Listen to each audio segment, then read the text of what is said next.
What's up, YouTube? Welcome to the live. Today we're gonna talk about Turo versus private rental. All right, so I'm gonna do a little breakdown of the main differences between Turo and private rental.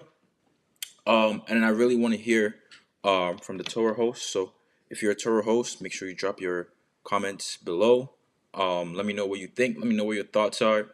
Um, we all know it's not even close, right? We all know private rentals is the way, but I know that some people are like diehard Turo fans. I don't really know why, but let's see what that's about. So I'm gonna go ahead and share my screen. Um, and we're just gonna do a breakdown, right? We're gonna talk about some of the things that is involved with in the business, um, and then we're gonna break down, how Turo plays a role versus private rentals. I don't know what's going on with this YouTube. It's been a minute, so bear with me. But we're gonna break down how Turo, plays a role versus private rentals, um, and then at the end we'll talk about which one you guys genuinely feel like it's better, right? It's the way. So let's get right into the video. We're gonna start with customer ownership. Okay, so I'm gonna go down this list here. We're gonna talk about how it works for both sides, right? And then we're just gonna go ahead talk about how it works for both sides, and you guys can actually implement this, right? I know a lot of you guys are actually trying to go private, so you can actually implement what we're gonna talk about into your private rental business. All right. So the very first one we're talking about here is customer ownership. Okay. So customer ownership. Who owns the customer, and why does it actually matter? Like, why does it matter if you own the customer or if Turo owns the customer? Well, the problem is that if you don't have the customer ownership, so you don't have the data, the phone number, the email address, if you can't reach out to the customer directly, then how can you upsell the customer? How can you get repeat business? Okay, you're basically relying on Toro to bring you that customer back again. All right. So on the customer ownership, if you're on Turo, right, you're basically just letting Toro own the customer and then having them bring the business back, right, and hoping that they choose you next time over the other 50 freaking cars on their platform, right? Whereas on the private side, if somebody contacts you, your private business, whether it's from Google, it's from Facebook, it's from Instagram, and they contact your private business, you have their contact information. You can always just resell that person right back again. All right. So that's the beautiful thing with the customer ownership. Okay. So for me, I don't know what you guys think. You can let me know what you think in the comments. I think private rentals beats Toro in the customer ownership, especially if you're just a Toro host, right? Maybe you don't care. You don't care about customer ownership as a Toro host. Okay, fine. If you don't care, then you don't care. But private rentals for sure beats it 100%. Okay. Let me see here. Is this is not showing the way it's supposed to? Give me 1 second. Secondary display. All right, cool. There it is. All right. So customer ownership for sure. All right. And I see you, Kelly, in the comments. I see you. I see you. What's going on? What's going on? I think this might be the first time I see you in here. So, um, welcome to the live. Welcome to my channel. I hope you guys like the information I put out. Right. I do my best to make sure I give back. All right. I give back. So, I love helping you guys out. So feel free to smash the like button. Leave your comments in there. Let me know what state you're in. Today's gonna be super interactive. So you guys leave your comments in there. All right, cool. So now let's talk about lead generation. Okay. Once again, when it comes to lead generation, like how do you actually get customers? Okay. How does Turo actually get customers? Let's start with Turo. Most people don't know, but Turo spends a lot of money in SEO, Google search engine optimization. Okay. If you look up right now, and we can do it right here on this live, Turo, we can look up car rentals near me, and I guarantee you, Turo will come up. They will come up on that first page. So you have Priceline, you have Enterprise, and then you have Turo right here. Okay. I'm currently in Hagerstown. That's why it's showing Hagerstown. But you can see car rental Turo. Why? Because Turo spends a ton of money in SEO and making sure that they show up here along with Enterprise, Priceline, and Hertz. So that if somebody Googles car rental near me, Turo comes up. And that's how Turo generates leads. You can do the exact same thing. You can do the exact same thing on the private side, and it's not difficult and it's not expensive. Okay, I do it. I teach my students to do it, right? Um, and if you're on Turo, Turo is basically doing the lead generation and then charging, a whole bunch of fees to you as the host, right? To bring you the clients. Obviously, insurance is also an aspect of that. But when it comes to lead generation, right, you can generate a whole bunch of leads on the private side. And then that's just one way to generate leads on the private side. Another way, and most of the ways to generate leads on the private side is completely free. It's 100% free. SEO is going to cost you money, right? Because you want to rank on Google. That's different. That's next level. But you have social media. Like every single person on this planet is on their phone. You guys are probably watching on your phones right now, right? Every single person is on their phones.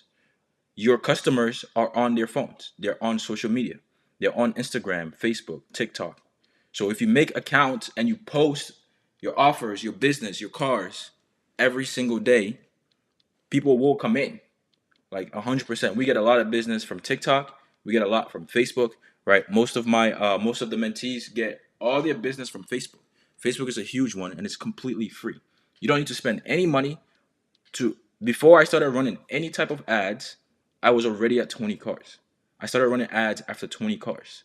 I had 20 cars booked consistently without spending a single dollar on ads. Okay? And then when it comes to SEO, there's SEO experts that charge 50 to $100 a month, right? And then they'll help you push your website and your Google business profile to rank. Okay? So what does this actually look like? So if I look up my Google business profile, right? This is my Google business profile right here. So you just create a Google business profile like this, right? And then this can rank, right? This can rank in the rankings. So you can come up, on page one for certain words, and then that's how you can pull in your customers. Okay, this is next level stuff. This is stuff you can't really Google. Okay, but that's lead generation, and that's just the tip of the iceberg. That's just some minor sauce I just gave you there. Okay, so when it comes to lead generation, right? Obviously, um, if you're on the private side, you can generate a lot more leads than you can on Turo. There's actual Turo hosts, and I've seen this Turo hosts that actually go on Instagram and they make social media accounts like Instagram and TikTok, and then they post about their cars, and then they have their Toro link in their bios, and they get bookings that way. So they're still generating leads. It's just that this time they're generating leads into their Toro account as opposed to into their own private rental business. Okay, so very very important, um, very important that you guys understand that. Okay, so now let's talk about the next thing.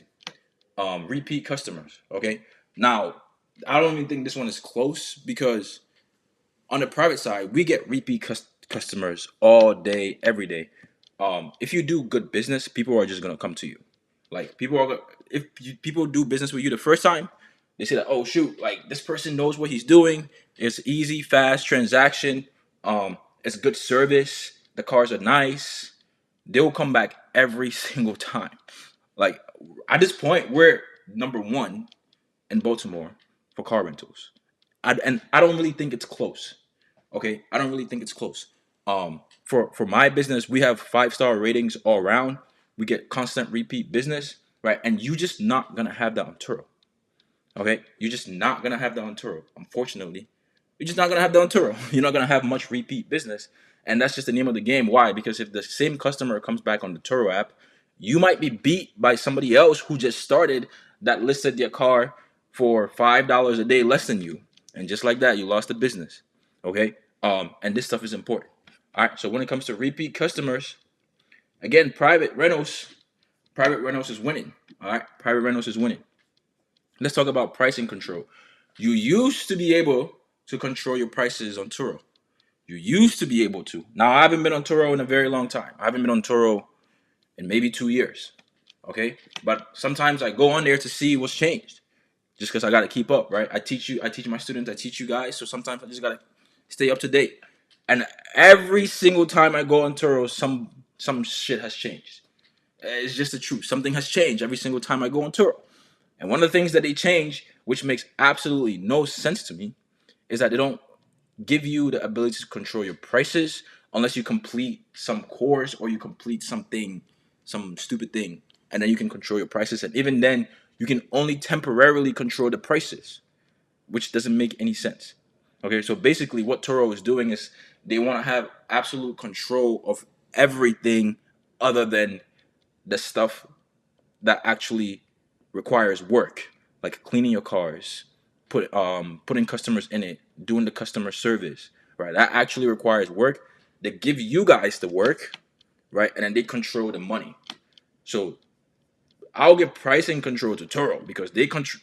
If you're on Turo, Turo controls everything when it comes to pricing.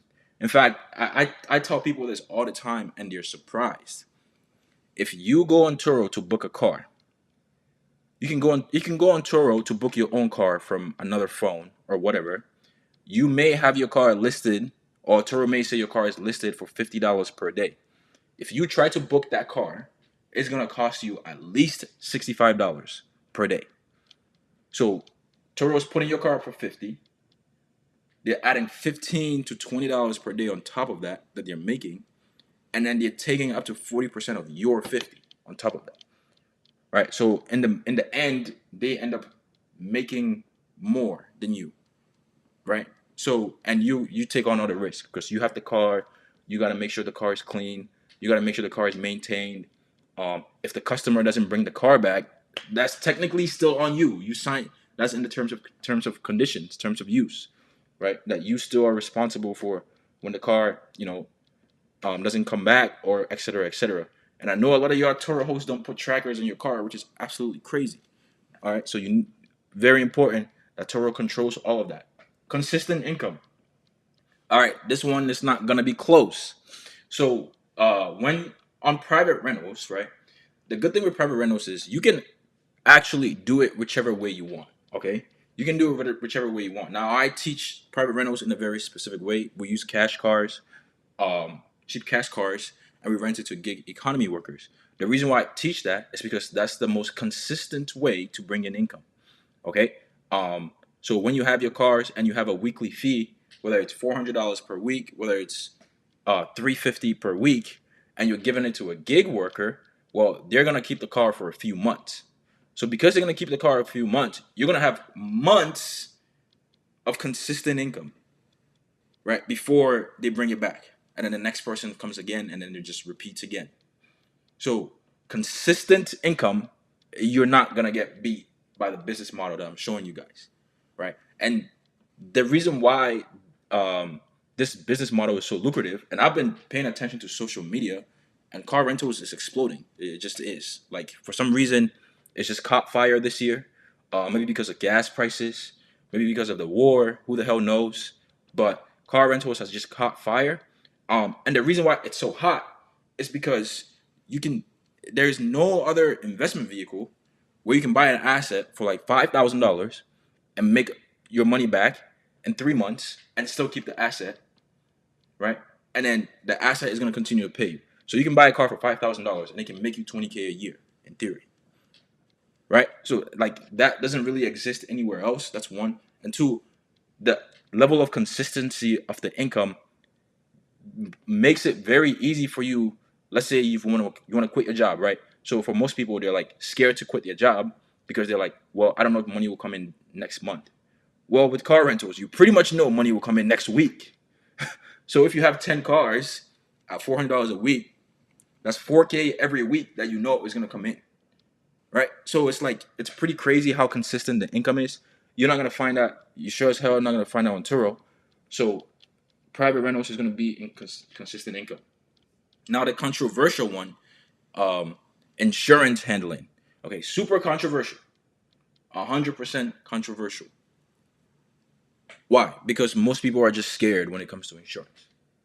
It's just fear. That's all it is. All right. And I understand it. Like, I get it. Like, the uncertainty. Like, what happens if this? What happens if that? All right. Insurance is like anything else. All right. So, I'm going to use Toro as an example. I'm going to use Enterprise as an example so you guys understand, like, how insurance is set up by these big companies. Okay. So, for example, Turo. Turo is charging you for insurance. So I'm gonna say that again. Turo is charging you for insurance. Okay, they're taking 40% of your revenue, your booking, for insurance. Technically, you can do the exact same thing. You can take 40% of your revenue and put it towards insurance. You can do the exact same thing and just leave Toro out. Most people don't even think about that because that's what they're doing. They're taking 40% of your money and then they're putting it into insurance. That's all it is. And if you look at the way Toro's insurance works, right? Toro's insurance is just a collision damage waiver. So what does that mean? That's just a fancy word of saying that Toro's insurance is just there just to fix your car.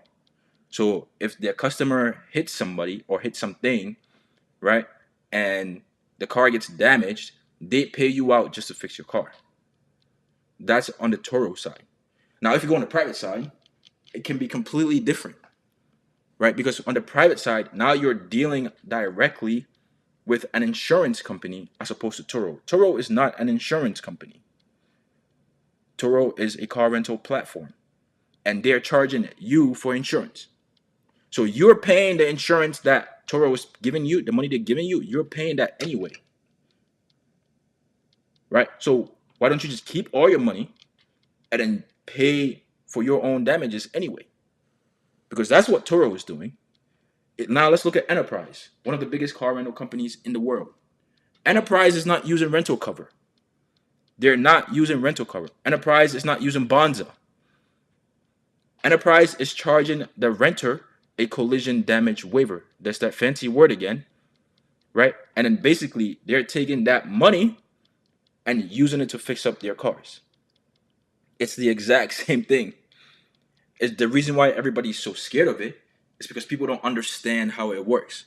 But that's how it works. Okay? Now, if you go into private rentals, right? Let's look at private rentals for a second. If somebody hits your car, so you have a renter, they're driving around, right?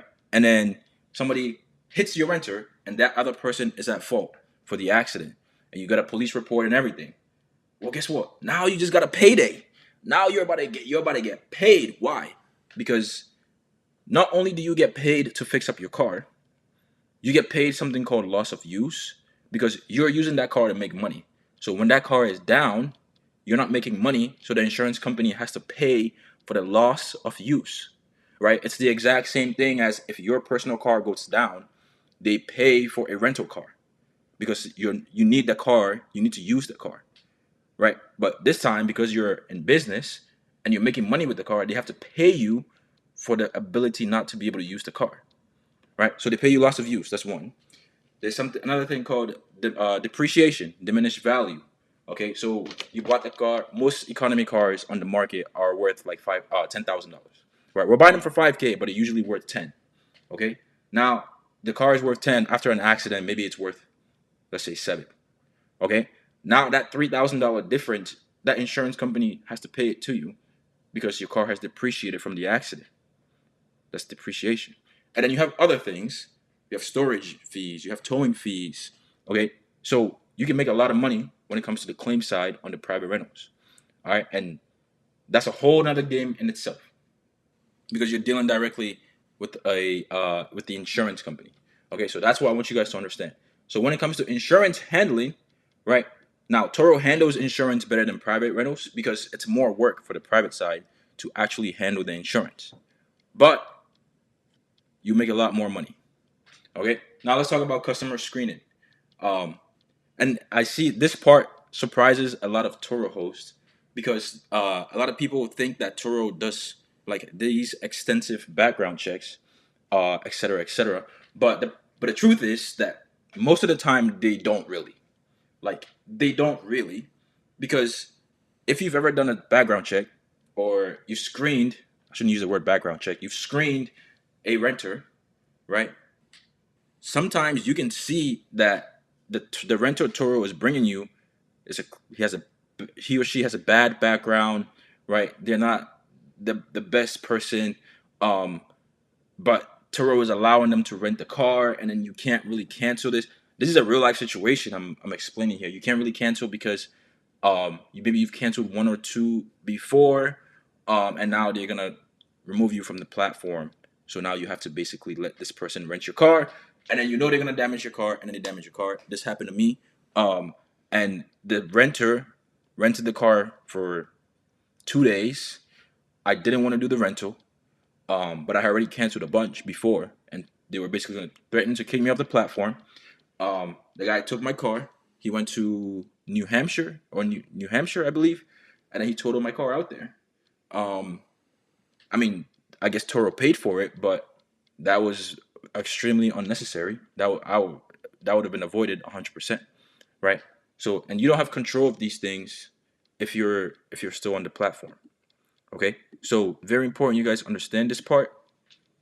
For the customer screening, this one goes to private rentals because Turo just I don't think they even do it. Okay, so let's talk about private profit margins. So when we're looking at profit, right? I mean, obviously you're gonna make more profits on the private side because you're not gonna be splitting your revenue with Turo. You're not gonna be splitting your revenue with Turo.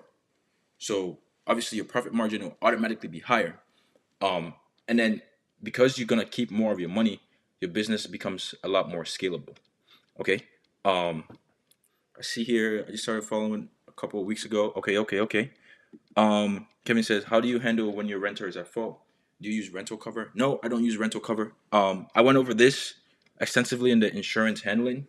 Um, like I said, so for me, we handle our claims in house. We have a strategy where we put money aside, right, and we charge the renters for the insurance as part of the weekly rental fee. We put that money aside and use that to handle the claims, and we use that to fix our cars. Now, the renters are always going to be responsible for fixing the other person's car per the Graves Amendment, which is federal law that holds the renter liable if anything happens, right? If they hit the cars or if they cause an accident. So that's the way that's handled. All right. Now let's talk about profit margins. Now you're gonna have higher profit margins because you're not splitting your revenue with Turo on the private side. Okay, this allows you to be able to buy more cars, scale faster, hire a team, um, and actually build a business. Okay, and then this also goes hand in hand with the last part, which is the exit value. Okay, um, so I don't know what you guys' goals are for when you're building or starting a business like this.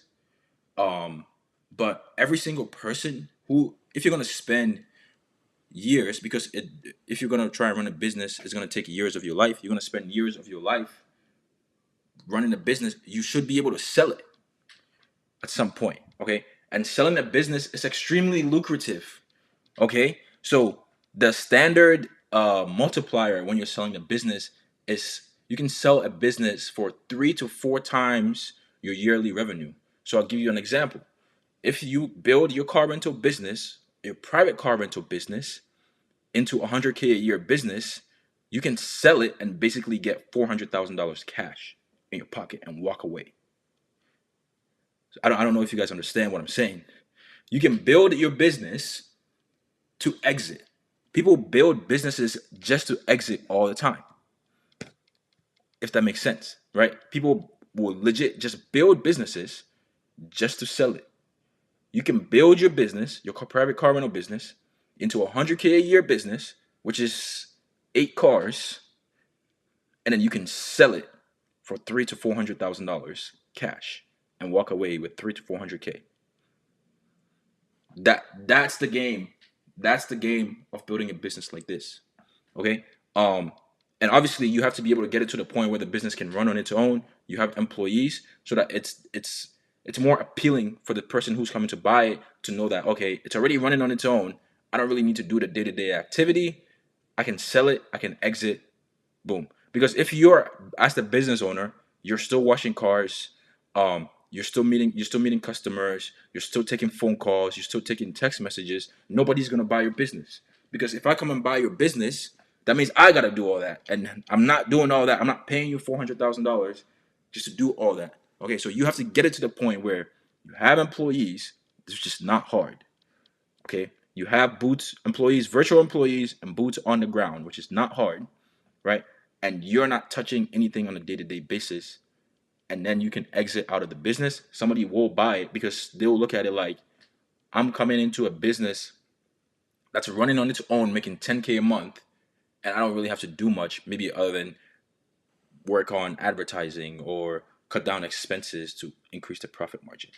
Okay, so that, ladies and gentlemen, that is the main difference between the Toro and the private rentals. Um, right, and as you can see here, you have a lot more advantages when it comes to the private side. And the biggest advantage out of them all is the ability to exit your business. Okay, so if you guys are on Turo, whatever your goal is, maybe your goal is to just make an extra $1,000 or $2,000 a month. Cool. Then maybe Turo is the one for you because Turo does handle and make things easy, especially on their insurance side. On the pricing side, you don't really have to think much, right? But you also have to have you still need to buy the right cars. You still need to buy cash cars if you want to stick on Turo. And with time, Turo will change. You're gonna make less and less money as a Turo host. That's just the truth. It is what it is. It's their platform. Okay, but if you're looking to build your private car rental business, right? These are the advantages that you have. All right, you own your customers. You can generate leads. You have repeat business all the time. You generate consistent income. You can choose who you're giving your cars to. You have higher profit margins, and then eventually you can sell that business and make a lot of fucking money. Okay, so that's really everything that I got for today. I'm gonna jump into the comments. You guys feel free to ask your questions. Um, feel free to jump in the comments. I'm gonna go and see what questions you guys got. And then after that, we'll end the live for today. I appreciate y'all for joining. Let me know what states you guys are in as well. Let's see. Let me switch my camera back. Okay. So Kaylee says, "Hey, I just found Travel Guard as damage waiver. Have you heard about it?" Yeah, I mean, uh, the damage waivers are pretty much the same thing. Allianz had it, and then they stopped. And Bonza rental cover. All it is that you're basically paying them, X amount per day, and if something happened, they'll quote unquote cover the accident. But you have to remember, all these collision damage waivers, they always have the right to deny your claims as well. They can say, hey, we needed the renter to have a photo of their face and the license, and you didn't have that, so claim denied, right? I've seen that, so just keep that in mind. Um, but yeah, I think I have seen Travel Guard um, before. I've never used them. Um, the only one that did use for the collision damage waiver when I started was Shore App. I filed a claim with them. They did pay out, um, but they no longer also take they no longer take independent car rental agencies. So all of these things change very quickly. So just keep that in mind, and you always make sure if you're gonna use those things and give them your money, then keep up with their changes and their rules and what is actually required when it comes time to file a claim. All right. Good question. Texas. Kevin said he's from Texas. What's going on, bro? Bro, I love Texas, man. Been there a few times. Been to Dallas. Been to Houston. My boy lives in Houston. Um, so yeah, Texas is great, and Texas is actually a great place for this type of business. For me, eventually, I'm gonna scale out of Maryland. Right, once we hit like 60, 65 cars, and I'm looking at Texas or Florida as the next state to hit. Because these states, you have uh, a lot more people, like higher demographics. You have a lot less like laws around business in general, so it's a lot easier to run a business, right? And then you gotta look at things like state income taxes and all that. So like those type of states, I love those type of states. They're beautiful states. Shout out to you, bro. Let's see, Kelly. I don't know if I'm saying your name right. Kaylee's. Okay, Kaylee's. Is it better to save 40% of my earnings and not use a CDW? That's a great question. So, is it better if you're starting out?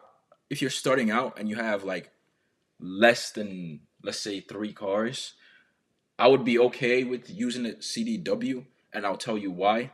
The reason why is because when you're starting out is where you make the most mistakes. Like your first 2 years, your first year or two is where you're gonna make the most mistakes, right? This is just the truth, right? It's just the truth about any business. So you kind of want to cover for mistakes, and you also don't want to get taken out the game from one accident. Does that make sense?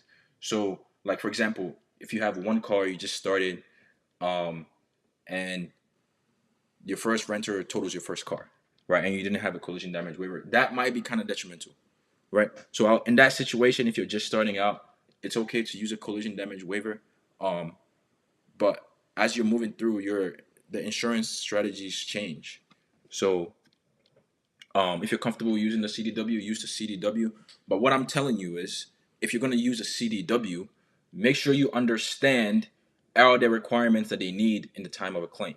So if you have to call them and ask them all the questions you need. A lot of times on the websites, on the website they'll tell you the documents and stuff you need for a claim. So I'll give you an example. In the state of in the state of Maryland, when an accident happens, 9 out of 10 times they don't write a police report. They do something called an insurance exchange. Okay, so collision damage waiver isn't gonna help me because a police report is required. The only time I get a police report is if my renter or if somebody, one of the two people in the accident, gets hurt and has to go to the hospital. That's the only time they write a police report. So imagine I'm paying for collision damage waiver. My renter hits somebody. Nobody goes to the hospital. I've paid $1,000 in the last 2 months or $2,000 in the last 2 months to this collision damage waiver, and I can't get my car covered anyway because I don't have a police report. That's what you have to think about. Okay. So look at your state, how easy it is to get police reports, um, and then you can make that decision. But that's always an option, and it's not even gonna take 40% of your earnings. For me, I save 10% of my earnings as an insurance fund, because we can get parts for cheap. We have cheap labor with mechanics. Like I bought a whole transmission for a Kia Optima for $350 at the junkyard. You can get doors and bumpers for like $50. You're not gonna spend 40% of your earnings fixing up cars. Kevin says I'm in Dallas area. Business is growing, fam. Let's go. How many cars do you have, brother? Let me know how many cars you have. That's awesome, man. That's awesome. That's awesome. I love to see you guys doing your thing, man. Congratulations, bro. I'm in Charlotte, North Carolina. Business here is great. Most rideshare private rentals are always booked. I keep trying to tell them. I keep trying to tell them. Rideshare rentals, you're always going to be booked. It's high demand. People need these cars. People beg us for these cars. I got a 2009 Honda Accord going for $350 a week. I bought that car for $2,500. I'm gonna make my money back in 2 months. Okay, so that's how crazy this gets. All right. Um, Emperor says I have 20K cash, no good credit. What should I do? What should you do? 20K cash. You don't need credit, brother. You have more cash to start than most people have saved in their entire lifetime. You have enough. You can get started with one car and rock it from there. Um, But yeah, you don't need credit for this business. Um, don't ever get that twisted. Is a lux. Credit is more of a luxury. It's a cherry on top. Once you know how to make cash flow, then playing with credit becomes fun because now you can get points and you know, cash back and things like that. But use cash. Start with what you have, and then go from there. But that's a good question, bro. 8 so far. Okay, okay, that's good. You're in the 6 figure range. You're in the 6 figure range. That's awesome, bro. That's awesome. But yeah, guys, that was everything. Let me know what you guys think. Is anybody here still using Turo? Let me know if you're still using Turo.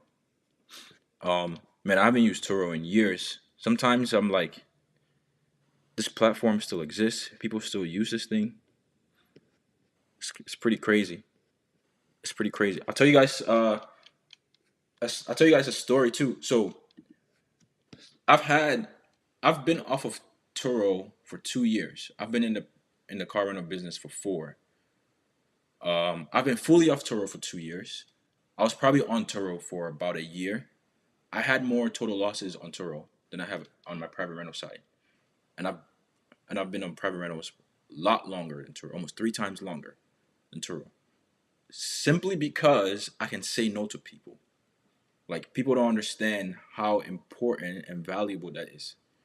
Just because of the fact that I can say no, I don't want to rent my car to this person. That alone has saved me a whole bunch of headaches. Okay. Now, are there other types of headaches that you're gonna deal with? Of course, you're gonna deal with. We do repossessions, right? Repossessions are something that is gonna happen. Sometimes people don't want to pay you, and you gotta go get your car. That's fine. That's part of the game. And because it's a high demand industry, that's no problem. You take the car back. The next person is ready.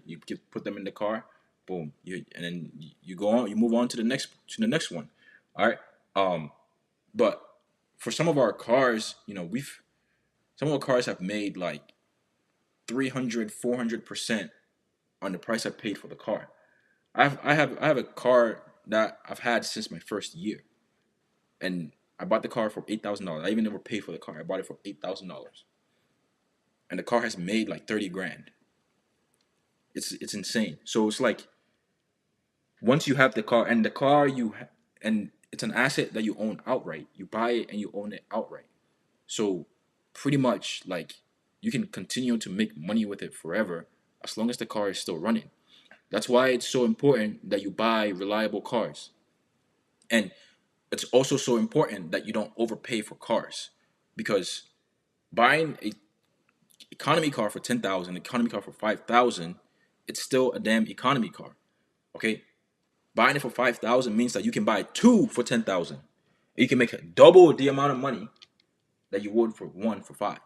Okay? So it doesn't matter. And it doesn't matter the year of the car. I just told you about a 2009 Honda Accord. It's gone to a DoorDash driver. He's going to be making 350 a week. He's going to be paying 350 a week. All right, he already paid the first week. So it's like you can use 2006, you can use 2005. Now, I wouldn't go too old because again, you want the car to be running, right? I was just testing to see if I can get away with the 2009, and I did. So I can't, and like there's no limit. I can put 2010s, 2008s, 2009s. I can buy them for $2,000, $3,000. I can make all my money back in 2 months, 2.5 months, and keep the ball rolling. If something happens to the car, I can go to the junkyard and replace the part, 50, 100, $200. Put it right back on the road and keep it moving. All right. Um, Says, how do you get a loan with a parent LLC company? That confuses me so much since the income will be going to the other LLC. Oh man, you're gonna ask me this question? This is a very complicated question. You can get a loan with any LLC, if you're willing to personally guarantee the loan. Um, but obviously you have to have good personal credit, and then you can't have any derogatory marks on your business. So it's the same process as with any LLC. If you're willing to personally guarantee it. Now, if you just want to use the business income, then you need to have business revenue, right? You need to have like bank statements, like 3 months bank statements for that LLC. So if all the money is going to the bank account of the other LLC, I mean, you can change that. So you can have the money go to the bank account of the one that you want to get funded with, and then use the revenue. So that's the answer to your question. It's not a simple answer. I tried my best to simplify it for you. Let me know if that made sense. Um, FYB says, in your opinion, how much money should you have saved up to start? You can start with literally no money if you have an economy car, or you know somebody that can give you an economy car. Like I said, I just told you, we just rented a 2009 Honda. You can start with $3,000. You can buy a car for 2K, trackers, kill switch, and trackers, kill switch, and that's it. That will cost you less than 3K, and you can rent it to a DoorDash driver, make 300, 350 a week, make all your money back in 2 months, maybe even 2 months, and go do it again until you have 5 cars, and you can buy cars every other month or whatever. So that's if you want to go the money route. $3,000, $3,000 to $5,000 is all you need. Um, if you don't have money, you have credit. You can go get a business credit card, 10K limit. You can buy 2 cars and hit the road. Obviously, make sure it's 0% interest for 12 months, so that you have 12 months to pay back. That should be easy. Um, if you have a car already, you can just use the car you already have. You don't need you don't need it to spend any money. Just buy the trackers. Trackers is like $100 to $200. Put it in the car. All your advertising is gonna be free on social media: Facebook, Instagram, TikTok. Um, and hit the car and get the car on the road. So that's the answer to your question. But one of the things I'm trying to emphasize, especially for my students in my program, is to leverage other people's cars. Okay, if somebody is willing to give you an economy car for free, and you're gonna do a revenue split, whether it's 60-40, 50-50, that is free money because you already have the systems. You've already built the system. You have the knowledge. You have the skill set. You just need the asset. And 80% of people have economy car. Like almost everybody has an economy car. So you can just go to people, show them your numbers, go to friends, family members, show them your numbers, take a car, and go get to work. Um, have you ever had any lawsuits? If so, any recommendations for us newbies? No, I have not had any lawsuits. Um, and I'll tell you why I'm not worried about lawsuits, because of something called the Graves Amendment. Okay, I think it's 49 USC. I can't remember the rest of the numbers from there, but the Graves Amendment basically is federal law. It's federal, so it's not state. It's federal law that protects car rental companies, right, from liability caused by the renter, right? And then the two exceptions are criminal wrongdoing, so you knowingly rent your car to somebody that is a criminal, or you know they're going to do criminal activity, and then negligence, so you don't maintain your cars properly. And let's say you didn't maintain the brakes, and then the renter couldn't brake and hit somebody else. Um, so those are the two exceptions. But I'm not worried about lawsuits. Um, because and also think about it this way. There's I don't know how many car rental agencies out in the world, and most of them are international. So if you go to Mexico, if you go to, I don't know, Singapore, you go to Morocco, you go to Italy, you will see Enterprise, Hertz, Avis, and at the airports. Okay, so all of these car rental agencies being everywhere, it's not a coincidence. Okay, like there's laws that protects the companies from being sued, right? And it's so profitable that they can be international. So that's something that always sticks out to me when I travel, is when I see companies that I see back here in the US and international overseas. That tells me that the demand is not just a local or national, it's international. I went to Turks and Caicos, and they had like four, like Hertz, Avis, they were all there. And then on top of that, I looked up car rental near me, and there was like 6 car rental agencies. So like it's insane. Like transportation is a need, it's not a want. People need cars. It's very different from anything else, right?